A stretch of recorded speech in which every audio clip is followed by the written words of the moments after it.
Bienvenidos al Planeta de Pascua. Esta es una nueva edición en la que os vamos a acercar un tema que a lo mejor no conocíais y que siempre pensamos, vamos a hablar de los virus, pensamos que son malignos, pero nuestro compañero Roberto Pascua no piensa lo mismo y además es muy fan de ellos. Bienvenido, Roberto.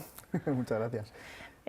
Lo que he dicho, vamos a hablar de los virus porque es algo que a ti te tiene intrigado, ¿no? Sí, a mí me apasionan, son temas al margen de la astronomía y temas de biología, genética, todo esto, la gente que me conoce sabe que me interesa bastante, ¿no? Y en este caso los virus son unos seres realmente curiosos, ¿no? Porque, por ejemplo, si hablamos con científicos, la mitad te dirán que son seres vivos, o casi vivos. Casi vivos, casi o sea, vivos. están Al menos, ahí entre medias. Sí, digamos como la forma de vida más simple, ¿no? Por decirlo de alguna manera.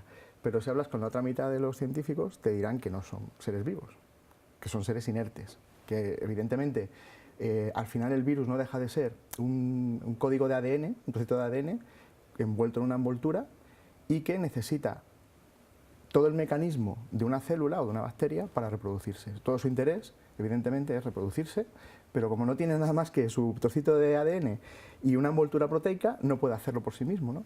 ¿Eso está vivo? Pues no lo sabemos, Claro. realmente, ¿no? Pero sí que es verdad que cumple muchos requisitos de la vida, ¿no? Como reproducirse, etcétera. Pero no se alimentan, por ejemplo. Pero claro, lo que decimos, que los virus siempre pensamos en cuando estás con la gripe Sí, o cuando hay un virus que se es. convierte en una pandemia, una epidemia, Claro. pero Claro, en pues realidad no. Esos son virus que atacan células de nuestro tipo. Hay dos clases de células, las eucariotas y las procariotas.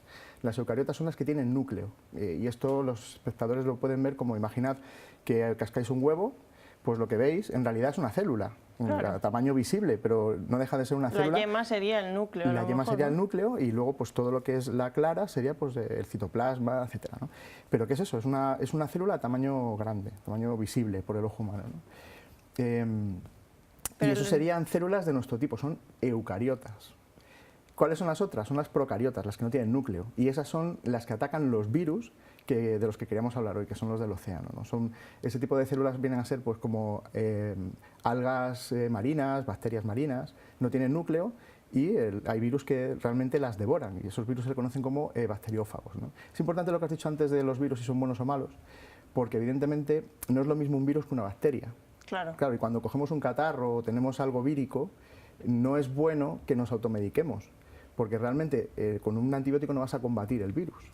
Además que luego he visto que me decías cuando me pasabas la información para el tema de hoy, que las bacterias se acaban convirtiendo o sea, repelen, por así decirlo, la acción del antibiótico, ¿no? Es que ¿no? repelan, es que si tú haces un mal uso del antibiótico, al final ellas consiguen defensas, consiguen defenderse del antibiótico, consiguen lo que se llama resistencias. Y bueno, ya lo veremos un poquito más adelante. Es terrible lo que está ocurriendo con las bacterias desde que realmente inventamos el primer antibiótico, la penicilina, ¿no? Pero bueno, donde yo iba es que es muy importante que cuando uno se siente mal vaya al médico, porque si es algo vírico no hay nada que hacer, es tu propio organismo el que tiene que defenderse. También lo es si es una bacteria.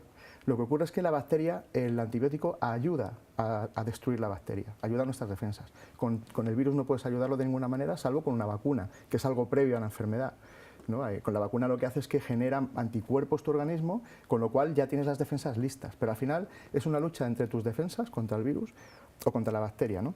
Y algo que es muy interesante, hablando de los virus del océano, que es de lo que estamos hablando también, es que nosotros nos creemos que entramos al agua y estamos rodeados de agua, estamos rodeados de virus, ¿no? Sí, hay como, te hablo de memoria, unos 50 millones por mililitro. 50 millones de virus por mililitro, que además tienen una función muy importante, porque no sé si conoces el fenómeno, la explosión bacteriana, que se llama. No. Si tú coges una bacteria, una única bacteria, le das condiciones que sean agradables para ella y no pones nada que la frene, en días has conseguido que su descendencia sea tan grande como el propio planeta Tierra. Entonces, claro, eso acabaría con cualquier ecosistema. De ahí la función vital que ejercen estos virus que destruyen esas bacterias marinas, ¿no? En concreto el 20%, una de cada 5 bacterias se la come uno de estos virus, se la come o la utiliza el virus para reproducirse y la destruye. Es bastante O interesante. sea, que nos ayudan también, ¿no? Nos están ayudando precisamente a mantener ese equilibrio, ¿no? Que es un poco precario, porque al final, fíjate lo delicado que es. Si evidentemente hay muchísimos más virus que bacterias, ¿no? Por eso al final conseguimos sujetarlas, o los virus consiguen sujetarlas. Pero imagínate que no fuera así. Las bacterias en un ambiente como el marino, donde tienen una temperatura agradable, comida, se sienten, vamos, empiezan a reproducirse, y si no tienes nada que las frene, y en este caso lo único que las frena son esos virus, acabarías con los ecosistemas. Y quizás por eso cuando hemos hablado algunas veces de Marte y de por qué se cree si hay vida o no, el agua es el principal factor, ¿no? Sí, el agua es un factor primordial para la vida. Sin agua, al menos como la conocemos, ya te he dicho siempre que cuando hablamos de vida hablamos desde un punto de vista muy antropomórfico, ¿no? Eso es. Claro, entonces la vida que conocemos es sobre la que podemos pensar, y ahí siempre está el agua en medio, ¿no?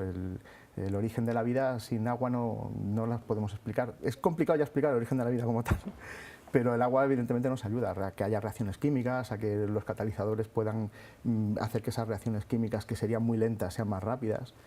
Y decías que si juntásemos, ¿cómo es? Sí. Porque además has dicho que hay como 50 millones por 50 millones por mililitro de virus. Sí. Entonces, si juntásemos todos los virus que hay en el océano en todos los océanos del y planeta, los pusiésemos en fila india, ¿cómo sería? Pues a ver, el tamaño de un virus viene a ser de 100 nanómetros. El nanómetro es bueno, esto viene a ser 1000 a 1000 millonésima parte del metro, ¿no? Entonces, si cogemos todos esos virus, que sería la distancia entre un dedo y otro. Son 100 nanómetros, un nanómetro es 10 elevado a menos 9, o sea, 0,9 ceros y luego 1 metros. Entonces, si los ponemos todos seguidos, uno en fila india, uno detrás de otro, pum, pum, pum, pum, pum, son tantos los virus que hay en el océano que podríamos llegar a obtener una distancia como la que tarda la luz en recorrer en 10 años luz.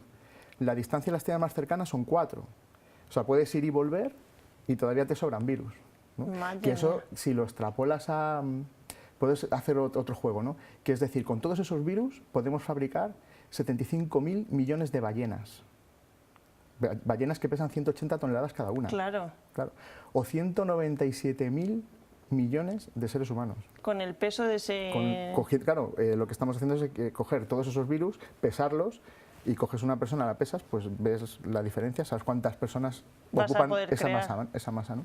Madre mía. Otro dato importante es que los virus, su componente principal es el carbono. Claro, porque es materia orgánica.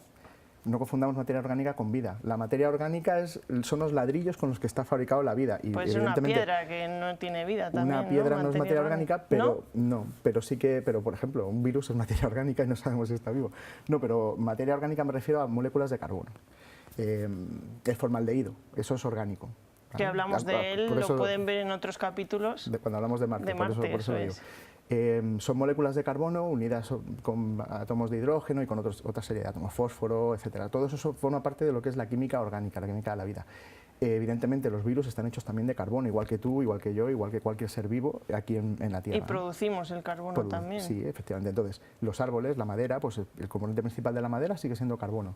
Lo quemamos en los coches, sale CO2, etcétera, que es un gas de efecto invernadero. Y ha salido un estudio relacionado con esto, ¿no? Sí, esto sería un pequeño paréntesis porque me ha hecho mucha gracia. Ha habido un estudio que he leído recientemente del IFO, un instituto alemán, que han venido a demostrar que en la fabricación del coche eléctrico, las baterías producen tanto dióxido de carbono que es un 28% más de lo que produce un motor diésel. Que tú además nos habías adelantado que tú no confiabas en esa teoría de que el coche eléctrico... Claro. No, porque además también, al margen de la fabricación de la batería en sí, que ya per se tienes todo ese CO2 en la atmósfera, mucho más que un diésel, luego está cuando tú lo llenas, o cuando tú cargas la batería, ¿de dónde viene esa energía? Si es energía limpia, por ejemplo, si la obtienes del sol, evidentemente no hay emisión de CO2. O de una central nuclear, ahí no habría emisión de CO2, pero si la obtienes de otra manera, con centrales térmicas, etcétera, sí que habría CO2, ¿no? Entonces, que el coche eléctrico es limpio no es nada limpio. No es un avance como se está vendiendo, por así decirlo. O sea, que el Madrid Central, en realidad, nos deberían dejar pasar casi, ¿no? Yo ahí estoy con los pobrecitos tenderos, la gente que tiene las tiendas en Madrid Central, que están dando unas pérdidas brutales, ¿no? Porque es normal, si es que no hay... y ya no hay ni atascos por las noches cuando Nos sale vamos de uno. la política, que al final Sí, sí. nosotros hablamos aquí de Era un pequeñito ciencia y paréntesis, eso es. pero es interesante porque fíjate, al estar hechos de carbono, y no es ninguna tontería, fíjate toda esa masa que te he contado, ¿no? Esos átomos de carbono no están en la atmósfera formando un gas de efecto invernadero, están en el mar, en los virus, en las bacterias. Y es verdad también que el hecho de que un virus ataque una bacteria libera dióxido de carbono, entre 100 y 1000 toneladas al día de dióxido de carbono, por la acción metabólica que tiene el virus dentro de la bacteria para reproducirse. Eso al final acaba habiendo combinaciones, reacciones químicas tal, que liberan CO2. Yo estoy convencido de que ningún estudio de cambio climático tiene en cuenta esto.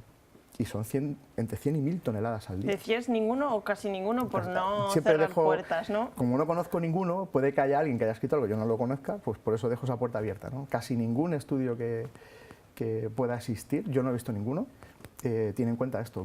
Cuando digo estudios me refiero a modelos que predicen cómo va a evolucionar la cantidad de dióxido de carbono en la atmósfera. Sí, porque además el dióxido de carbono es como supuestamente el principal causante del efecto invernadero. Claro, ¿no? es un gas de efecto invernadero. Eso significa que cuando los rayos solares inciden sobre la Tierra y digamos que se libera calor, ese calor es radiación infrarroja. El CO2 no deja pasar la radiación infrarroja, entonces se queda dentro.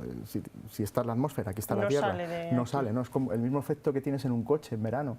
Cuando lo dejas al sol, la luz visible entra en el coche, calienta el habitáculo, que eso ya es radiación infrarroja que no es capaz de atravesar el cristal.